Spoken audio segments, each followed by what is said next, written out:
Alors, ma conférence, comme il a été dit, sera une conférence un peu pop, hein. Il ne s'agit pas de conférence universitaire à la base. C'est la première fois que je vais présenter ces travaux qui me sont propres dans le cadre d'un colloque. Donc c'est la première fois que je vais présenter ces travaux dans le cadre d'un colloque, donc que je vais les appliquer à une problématique, merci, à une problématique universitaire. Donc j'ai quand même essayé de conserver un aspect un peu pop pour la conférence. Voilà, j'espère que ça ne vous choquera pas trop. Alors, un petit rappel sur le concept d'imaginaire radical de Castoriadis. C'est un concept qui a permis aux philosophes d'affirmer que l'humanité disposait d'une capacité d'autonomie fondamentale qui va au-delà des grands mythes fondateurs que sont les différentes formes de théisme, de rationalisme, de naturalisme et toutes sortes d'idéologies. Au-delà, on devrait dire plutôt en deçà de ces mythes fondateurs, l'individu dispose d'une autonomie fondamentale, qu'il appelle donc l'imagination radicale, et la société dispose elle aussi d'une capacité d'auto-institution, ce qu'il appelle l'imaginaire social. D'auto-institution, et il va donc utiliser le concept d'imaginaire social pour expliquer comment cette auto-institution peut se produire. Alors, je vais directement prendre son exemple le plus célèbre, à savoir pour lui la preuve qu'il existe un imaginaire radical, une capacité de l'humanité à s'auto-instituer. Il s'agit de l'institution de la démocratie en Grèce, qu'il disait aller de pair avec l'invention de la philosophie. Donc la liberté de l'individu pour la philosophie et la liberté de la société de s'auto-instituer par la démocratie. Mais d'après sa conclusion dans l'institution imaginaire de la société, l'auto-institution réclamerait aujourd'hui une destruction radicale, je cite, de l'institution connue de la société jusque dans ses recoins les plus insoupçonnables. Donc c'est là qu'on va essayer d'aller. La citation d'Hans Robert Jauss que j'ai mis ici en exergue fait référence à Iphigénie en Tauride d'Euripide, à ses nombreuses adaptations en opéra, en conte, en essai, mais surtout à sa réécriture par Goethe au XVIIIe siècle. Dans les deux pièces, l'héroïne a perdu tout lien avec sa famille et sa patrie, mais elle continue d'adorer la déesse Diane chez un peuple barbare. Et elle est condamnée à un office des plus absurdes, puisque la loi va l'obliger à immoler tout individu grec au nom de la déesse Diane, ce qui est totalement absurde. Au nom de la déesse Diane, elle devra immoler tout individu grec qui marchera sur les terres des Scythes. Et l'absurdité est rendue d'autant plus flagrante dans la pièce qu'elle va être sur le point d'immoler son propre frère, au reste. Alors, on a par là, chez Euripide, une satire de la réappropriation des superstitions liées à la réappropriation des mythes grecs. Chez Goethe, on a une âme sublime qui est enfermée dans un sacré éloigné de ses origines. Dans les deux cas, l'absurdité de l'office n'est pas due à la barbarie des Scythes, puisque dans les pièces, le roi Thoas, le roi des Scythes, est présenté comme un roi bon et sage. Encore que très naïf chez Euripide et frustré sexuellement chez Goethe. Mais ce n'est pas dû à la barbarie des Scythes donc que cet office devient absurde. C'est vraiment la survivance du mythe, du moins c'est le point de vue de Hans Robert Jauss, qui provoque l'absurdité de l'office.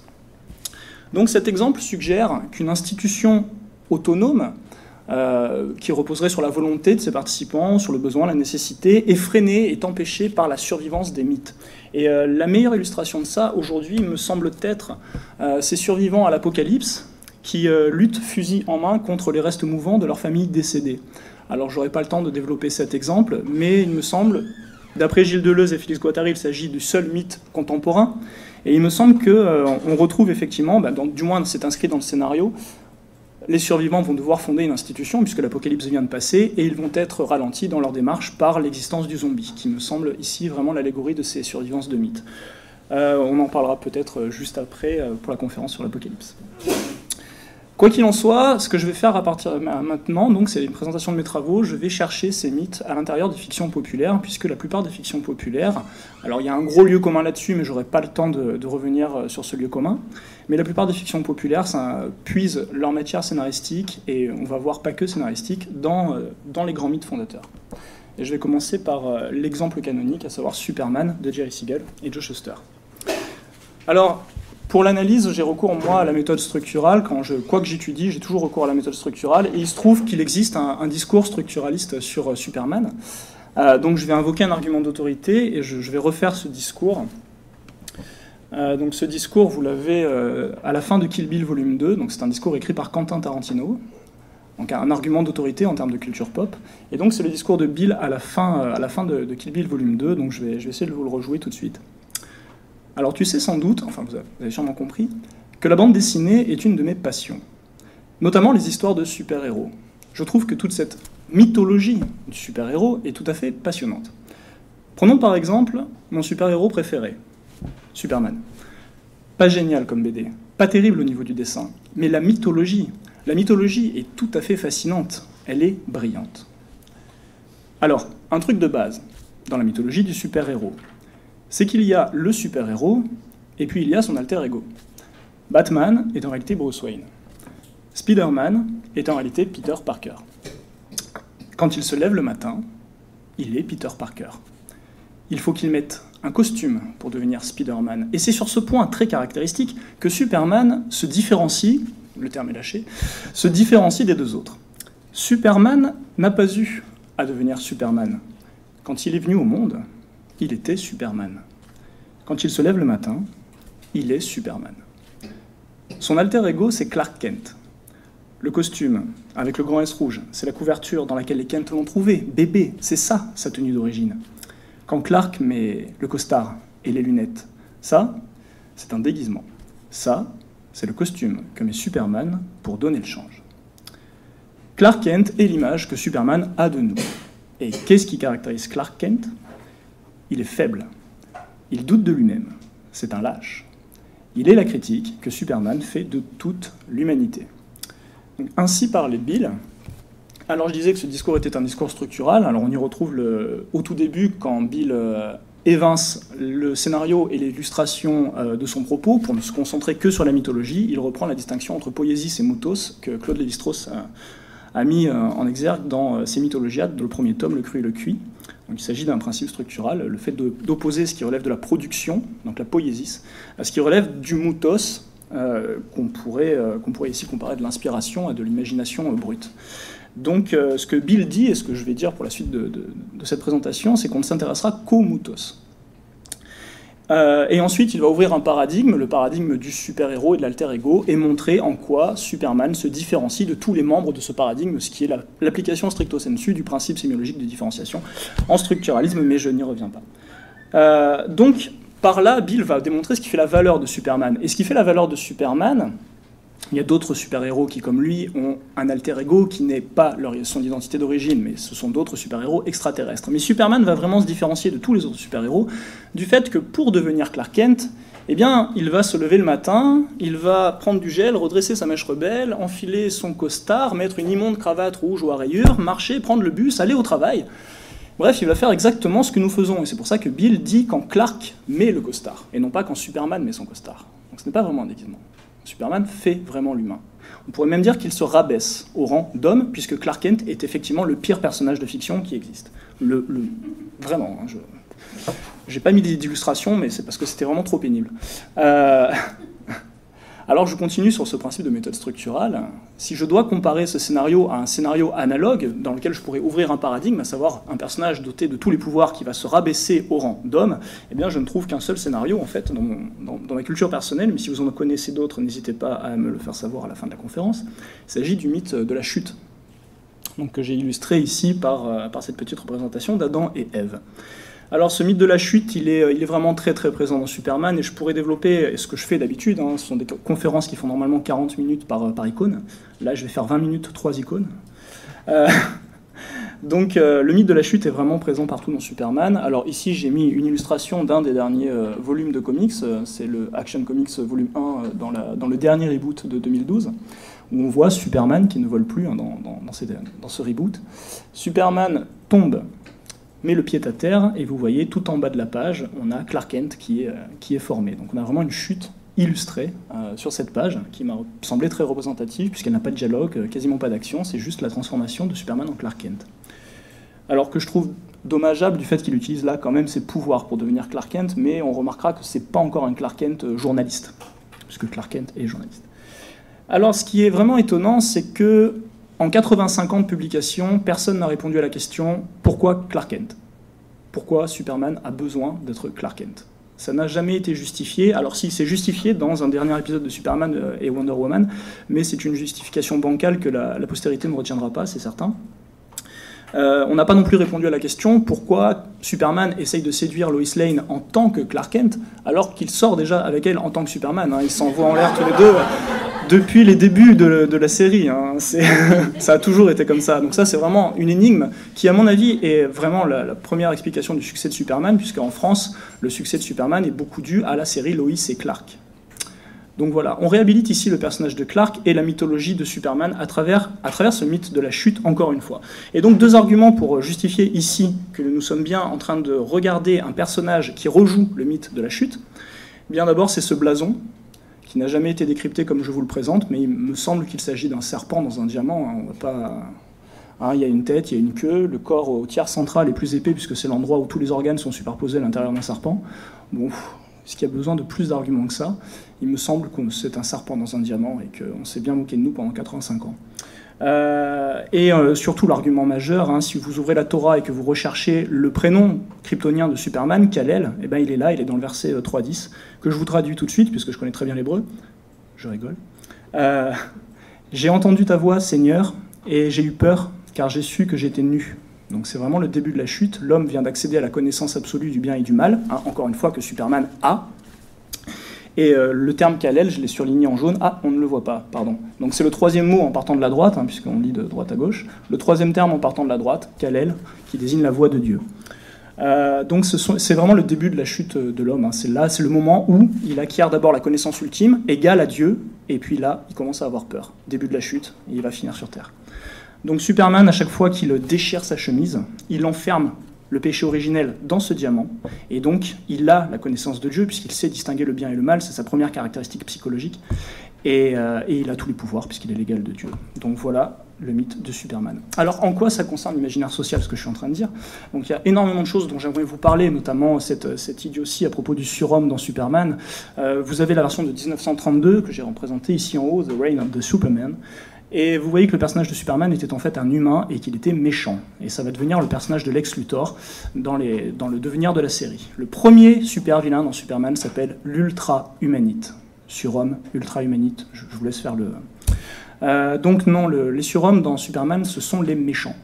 Et c'est précisément ce que Superman va faire, donc il va empêcher la venue du surhomme en préservant le mythe. Voilà. Donc en quoi ça nous concerne tout ça, outre ce grand intérêt philosophique de Superman? Eh bien, nous-mêmes, et c'est là que se fait l'identification dont parlait Umberto Eco avec Clark Kent, l'identification mythopoétique, je reprends le terme de l'auteur, nous-mêmes, quand nous nous intégrons à une société d'individus, eh bien, nous avons tendance à nous diminuer. C'est-à-dire nous n'allons pas nous présenter, nous n'allons pas montrer tout ce que nous savons faire dans la vie, nous allons nous diminuer, faire semblant de ne pas avoir compris, rester humble et rester bas en société. Et ce comportement-là, qui est un comportement institué, je veux dire, eh bien, d'autant que je sache, en lisant les Grecs, il ne me semble pas être aussi prégnant qu'il est devenu après la période chrétienne. Donc il me semble qu'il s'agit vraiment d'un comportement institué par le mythe. On en discutera après. Je passe à mon deuxième exemple. 007 de Ian Fleming. Est-ce que vous connaissez la véritable identité de 007? Eh bien, il s'appelle Bond, James Bond. Et donc je vous ai mis la tombe de ses parents pour que vous puissiez vous en assurer, c'est la fin du film Skyfall, mais dans les romans de Ian Fleming, le tout dernier roman de Ian Fleming, L'homme au pistolet d'or, le ministre de la Défense veut sacrer James Bond chevalier. James Bond refuse, il dit n'être qu'un paysan écossais et entend bien le rester, et surtout ne pas vouloir s'appeler Sir James Bond. Là où Sean Connery a accepté, lui, hein, c'est assez ironique. Alors, la particularité de ce personnage, qui pareil n'a jamais été remarqué, je crois que j'ai dû en surprendre au moins la moitié en disant que la véritable identité de 007, c'était son identité, enfin celle qu'il utilise tout le temps. C'est un personnage qui ne se déguise jamais. Dans les romans de Fleming, quand il se déguise, il échoue toujours dans sa mission et est particulièrement ridicule. Dans les films, le seul film où il va adopter une fausse identité, c'est Les Diamants sont éternels, qui est un film parodique avec Sean Connery. Donc vous voyez, le mythe qu'on est en train de dégager là va jouer jusque dans le type d'adaptation et le format qu'on va utiliser. Pourquoi un James Bond parodique? Moi j'ai trouvé ça vraiment ridicule, parce que James Bond change d'identité, ce qui est déjà ridicule pour James Bond. Dans les romans d'Ian Fleming, il a une cicatrice de 6 cm sur la joue droite, porte une mèche rebelle en plein milieu du front, exactement comme Superman au passage, boit toujours, bon, vous le savez, il boit toujours les mêmes alcools, il a toujours le même type de femme, etc. C'est quelqu'un qui ne change jamais, c'est quelqu'un qui affirme son identité en permanence, et c'est ça qui fait la psychologie de James Bond. Et cette psychologie va s'opposer à la devise de son employeur, à savoir le MI6, service secret de renseignement britannique, dont la devise est Semper Occultus, toujours caché. Eh bien, James Bond donc va s'opposer à ça dans son comportement de tous les jours, et on se demande bien, là encore, pourquoi. Pareillement, suspension volontaire de l'incrédulité, où es-tu ? Alors je vous montre ce petit symbole là-haut, qui est le symbole des grands méchants des films de James Bond, le spectre, où au contraire de James Bond, tous les méchants ont une identité cachée, vivent cachés dans le cratère d'un volcan, sous l'océan, dans le désert, dans une jungle épaisse, toujours les méchants vivent cachés, hein. Donc ils sont une sorte de prolongation de ces missions du service secret. Tout ce à quoi va s'opposer James Bond est ce qui est caché. C'est un débusqueur et c'est ce qui le rend très doué aux cartes, au poker, et en tout ce qui concerne les duels psychologiques. Eh bien tout ça va reprendre un mythe que Ian Fleming a inscrit en filigrane dans son premier roman Casino Royale. Quand il décrit le chiffre, il le décrit comme un minotaure en smoking émergeant d'une prairie, ce qui fait de James Bond une sorte de Thésée en costard. Et voici comment ça se passe en fait. Clairement, ce qui va provoquer la monstruosité dont parlait encore une fois Umberto Eco dans les méchants de James Bond, ce n'est pas leur affiliation nazie, puisqu'il n'y en a qu'un qui a une affiliation nazie, ce n'est pas leur affiliation communiste, puisqu'il n'y en a quasiment plus dans des adaptations de films. Ce qui rend ces méchants monstrueux, c'est le fait qu'ils vivent cachés. Et même la figure de James Bond a un côté monstrueux. Dans le roman, je cite, lorsqu'il dort, sa figure devient... Ah oui, lorsqu'il dort, la main sur son flingue bien caché sous l'oreiller, sa figure devient glaciale, ironique et brutale. Donc il y a une part de monstruosité, et c'est ce que représente son matricule 007, à savoir qu'il a le droit de tuer, et qu'il l'a déjà fait. C'est la seule chose qu'il va cacher. Son flingue aussi, qui est un tout petit flingue, contrairement à sa qualité d'étalon, il a un tout petit pistolet, mais c'est parce qu'il le cache, tout simplement. Donc voilà, je pourrais développer encore une fois la mythologie de James Bond à l'infini. Donc nous aussi, je pense, nous avons cette croyance psychologique de dire que dès que nous cachons quelque chose, cette chose est nécessairement monstrueuse et va se monstruosifier de toute façon. Encore un mythe. Allez, je termine avec Alien, qui est de loin mon film préféré. Alors là, je voudrais utiliser Alien. Bon, le mythe d'Alien, c'est le mythe de Prométhée. Je vais essayer de ne pas trop insister dessus. Dan O'Bannon, quand il a écrit son premier scénario, signer la fin de l'humanité, hein, c'est-à-dire que l'alien retourne sur Terre à la fin du script original, et les œufs aliens étaient en fait des jarres dans le script original. Donc c'est vraiment une réécriture du mythe de Prométhée, et ça a été petit à petit effacé du script pour devenir complètement invisible. Mais ce qui est vraiment intéressant, c'est la réactualisation des mythes, dont je n'ai pas eu le temps de parler pour Superman et James Bond, mais pour Alien, c'est beaucoup plus clair, puisque Alien sort en 1979, et cela fait 4 mois que la sonde Voyager 1 a atteint Jupiter, et ça, ce sont les premières images d'Alien. On a une mimésis historique dans Alien, une mimésis historique totale. On va avoir une planète, une géante gazeuse, avec un anneau, avec un œil, avec 3 lunes. Et c'est sur ces lunes que les passagers du Nostromo vont se retrouver et tomber sur une espèce fatale à l'homme. Donc on part de cette mimésis historique, on part de l'engouement qui saisit l'humanité à cette époque, hein, puisque la conquête spatiale est une réalité. On a les premières photos de Jupiter. Il y a un engouement tel que le film ne pouvait qu'être un film d'horreur, puisque en réactualisant le mythe prométhéen, ce que va montrer ce film, en fait, c'est que la technologie, qui est devenue totalement maîtresse de l'homme dans la série des aliens, le vaisseau s'appelle Maman, l'équipage dort au début, le seul scientifique de l'équipage est un robot, on le sait que plus tard dans le scénario, ce qui rend le scénario encore plus angoissant, étrangement. Donc tout dans Alien, le sort de l'humanité dans Alien, c'est la science et la technologie qui le produit. Et l'alien lui-même n'est pas le méchant de l'histoire, puisqu'il n'a rien demandé d'autre qu'à se reproduire, mais au final, pour se reproduire, il a besoin de l'homme. Il a besoin de l'homme pour terminer son embryogénèse. Et on se demande d'ailleurs, encore une fois, invraisemblance totale, qu'est-ce qu'une espèce qui a besoin de l'homme pour terminer son embryogénèse fiche à 40 années-lumière de la Terre? Là encore, pas de réponse, hein, et le spectateur reste complètement crédule de la chose, qu'il soit dans le film ou en dehors du film, encore une fois, puisque c'est bien ce que j'ai essayé de démontrer pendant toute cette conférence, à savoir le fait que le mythe perdure en dehors de la fiction, ce qui fait qu'il mérite ce nom de mythe et ce rattachement à l'institution. Alors, hop, on va terminer sur les petites animations, tout ça, je vais conclure.